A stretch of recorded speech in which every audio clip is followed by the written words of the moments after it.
Maidstone Radio, community focus. Good morning, it's Maidstone Radio, Saturday morning. Nice to have your company. It's Stuart here with you through to 1. And we've got some very interesting guests on the show today. Now, over the years, my guests have raised money for charity with a number of events that have included canoeing down the Thames in Canadian canoes, cycling around London in dresses on Boris bikes, climbing Snowdon, doing a 24-hour mountain bike race, and rowing and cycling 100 miles in a day. Now, in an incredible adventure that involves riding from Medway to the Mediterranean on ageing Honda Cub motorcycles, they hope to raise at least £2,500 for the Alzheimer's Society and the Stroke Association. My guests this morning are Chris and Jason from Med to Med. Hello, guys.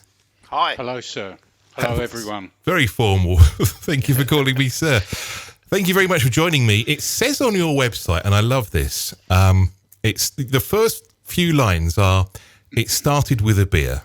So you know you're already off to a good start. Yeah. Well. And so I guess my first question is, what beer were you drinking? How much did you drink? And where can I buy some?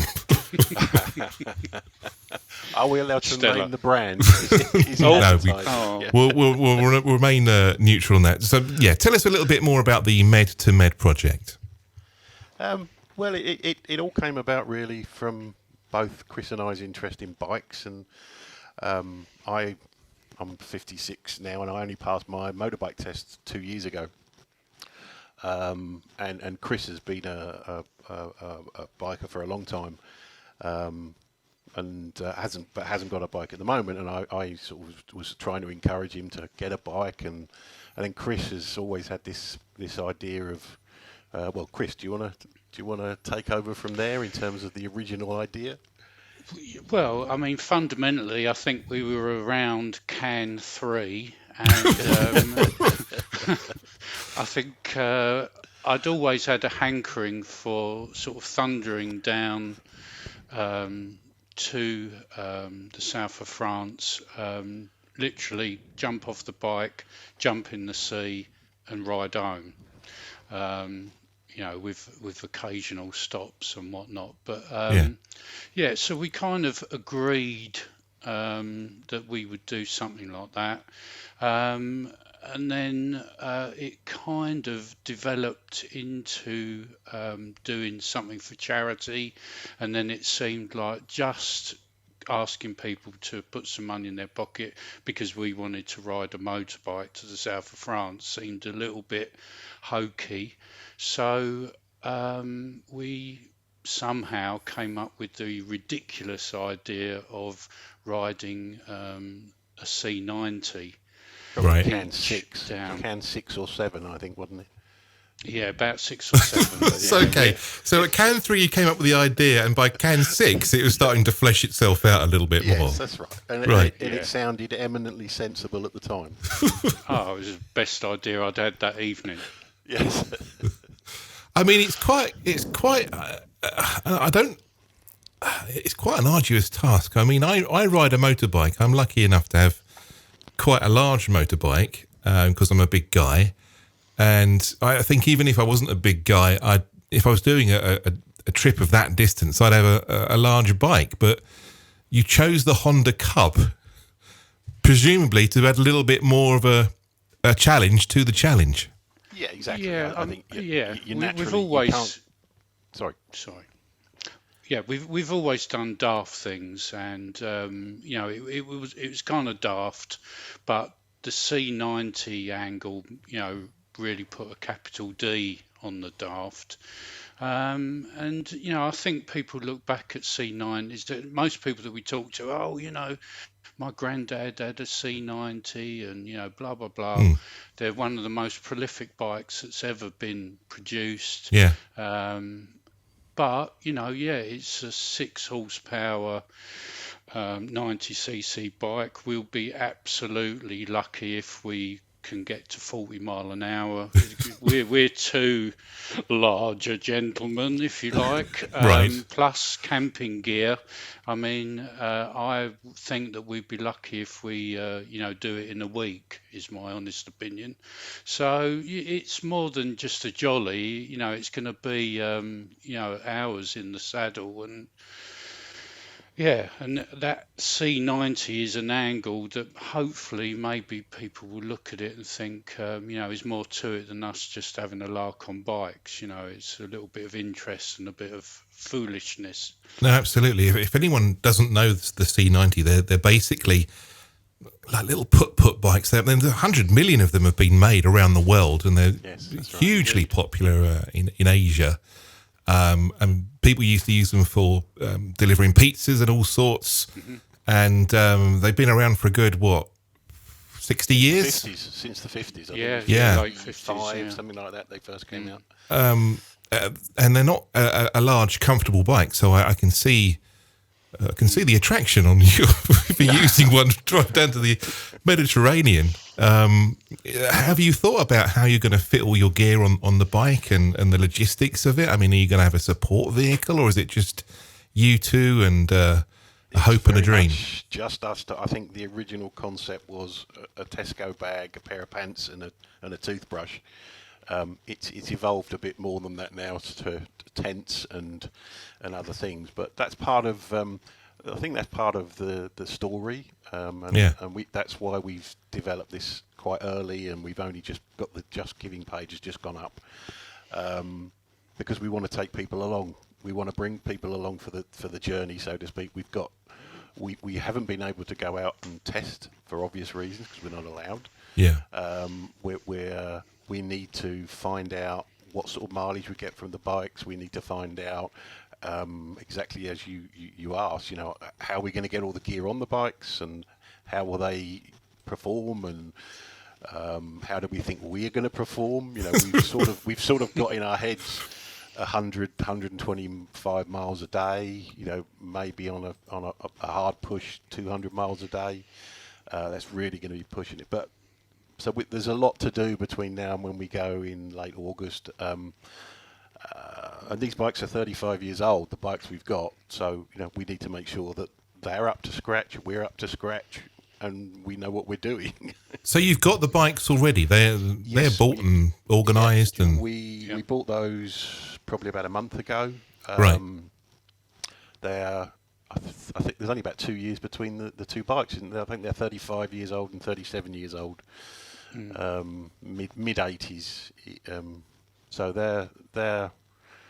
they've been purchased, and we're waiting for the lockdown to ease so we can get out and start to try some of these things and see how far we'll get without needing to sit on a soft cushion. Yeah, well, maybe start with something simple like Land's End to John O'Groats or well that is plan B. Right. If the lockdown and travel restrictions are still in place come August, then that will become plan B. It'll either be a sort of rough around the UK, or it'll be Land's End to John O'Groats, whichever we can do in the 2 week period. So come hell or high water, we will do something if there are still travel restrictions. But the first plan is very much get down to the south of France, jump in the sea, and wind our way home, and take people along for the journey. As I say, there's a website, there's a Facebook group, and that's predominantly where we'll be sharing the journey. With sort of live chat in the evening and photographs and little videos and that kind of thing. So we don't want to just say, right, we're off, and 2 weeks later say we're back. We want to try and engage with everyone along the way and share some of the experience. Oh, absolutely, and we'll give your social media presence a big shout in a little minute. But again, going back to the trip, two 35-year-old bikes that can possibly do 30-35 miles an hour. I guess you can't do highways or auto routes, so it's going to be a predominantly rural route, is it, down to the Med? And whereabouts are you heading to in the Med? Is it going to be, France? Is it the south coast of France, you said, or maybe somewhere in Barcelona in Spain or something like that?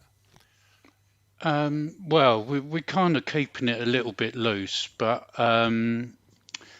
yeah, there's a place called Pezinus that I used to have a property in many haircuts ago, and just for nostalgic reasons, I'd like to go through there. And there's a beautiful beach there at Fontainebleau, and yeah, so I'd like to head down that way, but as you say, we can't go on the auto route. It's going to be, N roads and single track roads as well, which is going to add time and distance to it. But yeah, we're not trying to break any records. We're trying to involve a few people, like Jason says. When we stop, we're going to get online if we can, and show people where we are, and yeah, in amongst all of that, do this journey. Fundamentally, a compass on the front of the bike. If we're heading kind of in the right direction, then that's fine by me. So that's the plan. Very small P on that plan. You could even just keep the sun on your right hand side. No, hang on. I'm getting confused now. It rises in the east and sets in the west, isn't it? Yeah. So you want the sun on the left in the mornings and on the right-hand side in the afternoon and evening. That's it. I think, we're going to go one side of Paris going down and come back the other side of Paris. Right. Sort of, just to break it up a bit. Because there's nothing like riding a motorbike on the periphery. I mean, who wouldn't want to do that? I've driven to Paris before. It's on a Sunday evening, and it was awful. So I feel the potential pain that could be coming your way. So 2 weeks roughly to do the trip. Yeah. And all of your requirements you'll keep in a Tesco's carrier bag. Other carrier bags are available. Yes, indeed. I mean, I've got a shopping basket kind of zip tied to the front mud guard, which is going to have bits in, and I think I saw it. Is it the one with the horns on the front? Yeah. I mean, the horns are optional. May have to go. Yeah, I can see some potential issues with those. Mind you, at 30 miles an hour, you're probably safe. You're just going to give someone a little, it's just going to be a little poke. Yes. Yeah. So to speak. Yeah, poke a little 2CV, get it out of our way. So, And so, what happens if worst comes to the worst and something goes wrong and you break down? You're on your own. I mean, do you just dump the bikes there and head back to Blighty, or fix them en route and carry on, soldier forward? Yeah. I mean, I think unless it's catastrophic, and I mean, I've got to be honest with you, even if it was, if the frame, fell in two, then we would be in trouble. But even if the engine exploded, for example, there is the potential to have one shipped out and possibly change that out. But we just have to see. We've stripped the engines down and pretty much going to have everything done that we can feasibly do to avoid that. But if it happens, we'll have to push it to the nearest town, find a bike shop and order the parts. So how's your French? Weak. I was speaking to a French friend of mine the other day, and he said it's not broken, it's shattered. Yeah, that's pretty much where I am. I mean, Okay. I can cobble chips and a beer together. Yeah. Beer et frites, s'il vous plaît. Indeed, right, yeah. Loud Whatever voice that and means. Pointing tends to get you through. Yeah. And so, where will you leave from? Have you got a sort of I don't know destination on the River Medway, which is going to be your starting point, or? Well, we were thinking, because there's a big car park there, and here's a plug for a local pub, the Malta Inn. Oh yeah. So that's it's a lovely setting as well, and Yeah. So that was sort of, again, we haven't given that a huge amount of thought, but that would make sense. It's easily accessible on a road, and you can get right almost down to the edge of the river there. Yeah. Well, when you do it, let us know, and we'll come down and support you, and see if we can get it Perfect. live on the radio. It's a 20-year-old friendship. I'm sure it's strong enough to last 2 weeks down to France. Is it? That did come up in conversation last night, actually, and yeah. I'm sure there will be moments in 2 weeks where we will want to kill each other. Yes. But hopefully that friendship will endure. That would look pretty bad on social media, though, wouldn't it? That's right. Yeah, we'd have to grin. We'd have to grin and bear it. So imagine this: you've got the sea in sight. You've come over some kind of horizon. You can see the Mediterranean in front of you. Your right hand on the throttle just twists a little bit more to get you there quicker. You reach the beach and then you literally just run into the sea. Yes. Excellent. That's an absolute requirement. Yes. So pull up, trousers off, run into the sea. No, straight in, helmet, all the gear, everything. And then spend some time drying out. And then dry out in the with sun, a beer. hopefully, and then 10 minutes later realise that we better get a move on and get back. Yeah, I was going to ask this. So do you ride all the way back again, or do you just say, look, Yes. that's fine, we'll just ship them back? We ride all the way back. Yeah. Wow. Okay, I thought it was just going down there and then you crate them up and send them home, or scrap them and get a flight or something. But again, sort of plan A-ish, is to try and get there slightly quicker than getting back. So if we need to do a couple of hard days to break some miles, and then maybe 6 days to get down there, and then give ourselves a little bit of time to meander. Isn't quite the word, but yeah, I mean, we don't want to put ourselves under pressure for the last sort of 3 or 4 days, realising that we've got 700 miles to do to get the ferry back. Yeah. But again, it won't be the end of the world if we miss the ferry. We'll get home. It's not out of Mongolia. It's France. You've got to spend a night on the beach, surely. Oh, yeah. Well, I mean, if we can get there reasonably quickly, then we'll yeah. we'll enjoy it. I would like to, and like Jason says, I think we would concentrate all our efforts on getting there reasonably directly, if you like, and that would afford us that time to come back. But I mean, clearly, if we can spend a day on the beach getting some sun and wearing overly tight Speedos, then I'm 100% up for that. So the budgie smugglers are going in the shopping bag as well, are they? Yes. Yeah, Next to the toothbrush. and the tyre levers. That's to get in them, yeah. Oh, well, and when you get back, what happens then? Back to work? Back to Then we go normality? work, Or we go start? back to work the next day, yeah. And then the following Friday, have another 7 cans and plan the next trip So to out to what we're gonna Mongolia. do next year, yeah. Listen, I wish you all the best with this. We're right behind you. You will keep in touch with us, won't you? Yeah, Absolutely, love to. We'll, And- as I say, there's things that we'll be doing between now and when we leave, and we'll keep you updated. That's great. And tell us a little bit more about, again, why you're doing this. What are you hoping to raise money for, and what's the catalyst for raising that money?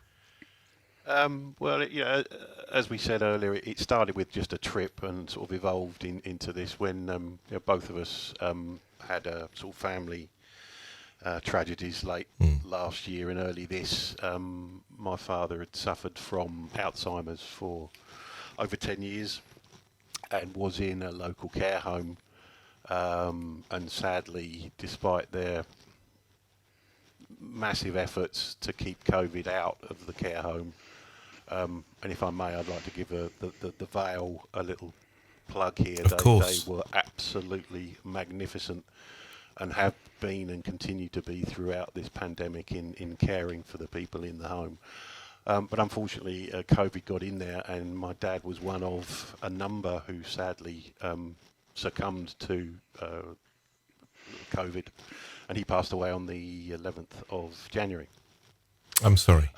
So that's my motivation, and Chris has a similar story.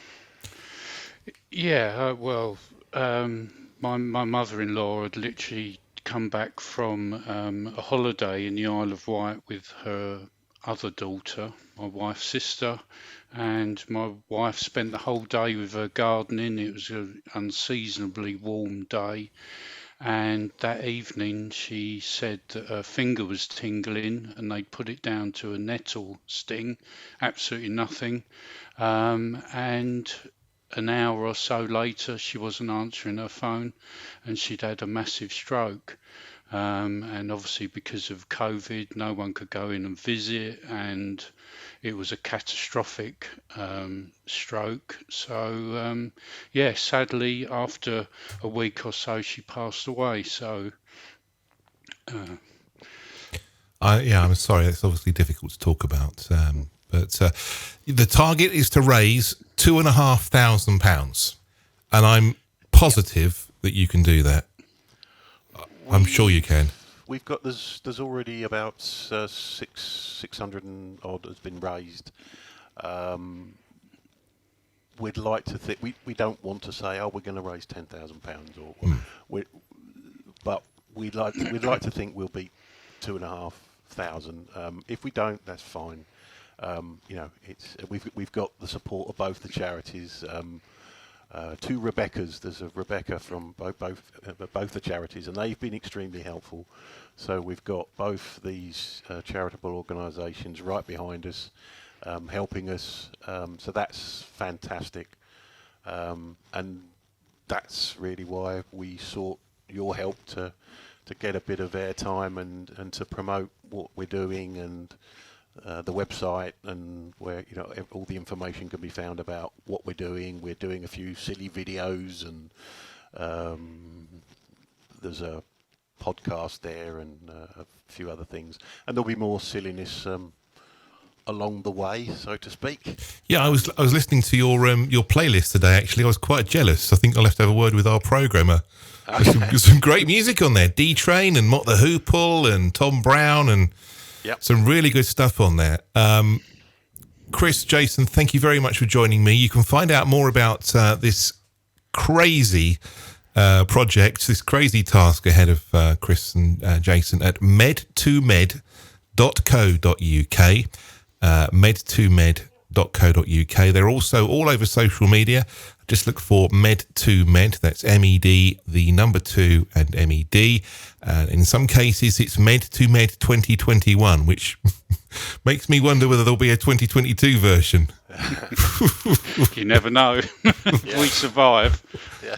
Well, let's see how many beers it takes you to get to 2022 as well. Yeah. Chris, Jason, thank you very much for joining me on the show today. And maybe I can play you Born to be Wild, something like that.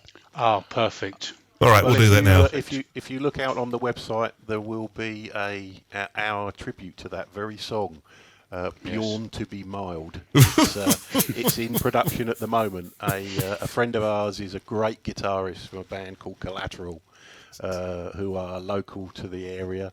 And he plays a wicked guitar solo, and so we're look out for that. That'll be coming in the next few weeks. I will do. Send us a copy, won't you? We love promoting local bands and artists on the radio station, so we'll get that on the playlist, no problem. And stay in touch, and when you're back, we'd love to get you in the studio, coronavirus permitting, and talk a little bit about your adventure. I would love to come and see you. That would be great. Thank you very much. Chris, Jason, good luck. Speak to you soon. Take care. Thank you. Bye-bye. Maidstone Radio. Community focus. Listen online, on smart speaker, and on your mobile phone. Follow us on Facebook, Twitter, and Instagram. Search for We Are Maidstone. Find us at wearemaidstone.com.